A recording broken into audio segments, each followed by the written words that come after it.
Ondarruko gertaeren inguruan esan behar dugu lehenik eta behin, eta astebete pasa denean politikaren kriminalizazioa, militantzia politikoaren kriminalizazioa ematen den bitartean, guk desobedientzia zibil baketsua txalotzen jarraituko dugula. Uste dugu gehiegikeri horien aurrean aukeratu den bide hori eredugarria dela, eta zentzu horretan Ondarrun zein Donostien izandako azke egunetan esperientzia horiek izugarrizko balioa aportatuko dute, izugarrizko eredua aportatzen dute, etorkizunean ere etorri daitezken horrelako erasoei aurre egiterakoan. Uste dugu momentua dela ere bai kritika politikoa egiteko Eusko Alderdi Jeltzaleari. Ez bakarrik polizia bidali izanagatik horrelako gehiegikeria burutzeera, baizik eta Eusko Alderdi Jeltzaleak ez daukalako inongo proposamenik, ez daukalako inongo planik euskaldunak arrazoi politikoengatik atxilotuak izan ez daitezen. Guk galdera hori egin diogu PNV-ri. Zein da zuen alderdiak duen proposamena euskaldun bat gehiago bera ere ez dadin izan atxilotua arrazoi politikoengatik.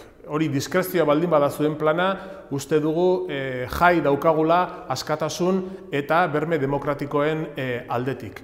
Uste dugu momentua dela esateko Ondarruko esperientzia ikusita, Urtza Alkorta atxilo eraman zutela, hori egia dela, baino duintasunez eta erresistentzia zibil eta baketsu horren bidez eraso horri aurre egin zietenek, aurre egin genien guztiok, irabazi egin dugula episodio hori. Gure ustez, hor erakutsitako duintasunak bide bat markatzen du etorkizunerako.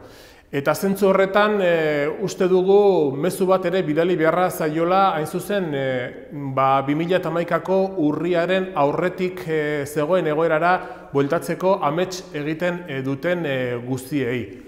Ez dugu atzera egingo. Ezker Abertzaleak oso garbi dauka bakearen aldeko bere apustua, bake prozesuaren aldeko apustuak bere horretan jarraitu behar duela eta zentzu horretan jarraituko duela politikoki inbertitzen ekimen politikoaren bidez bake prozesu hori bideragarria izango delakoan eta hain zuzen hori bide bakarra delako Euskal Herria normalizazio sozial eta politikora eramateko. Ez dago atzera bueltarik, eta zentzu horretan esan nahi dugu guk Euskal Herritarrengan konfidantza handia daukagula. Badakigu prozesu hau Euskal Herritarren eskutik garatuko dela eta Euskal Herritarrak garela, hain zuzen, bake prozesuaren, normalizazio prozesuaren arrakastaren berme nagusia.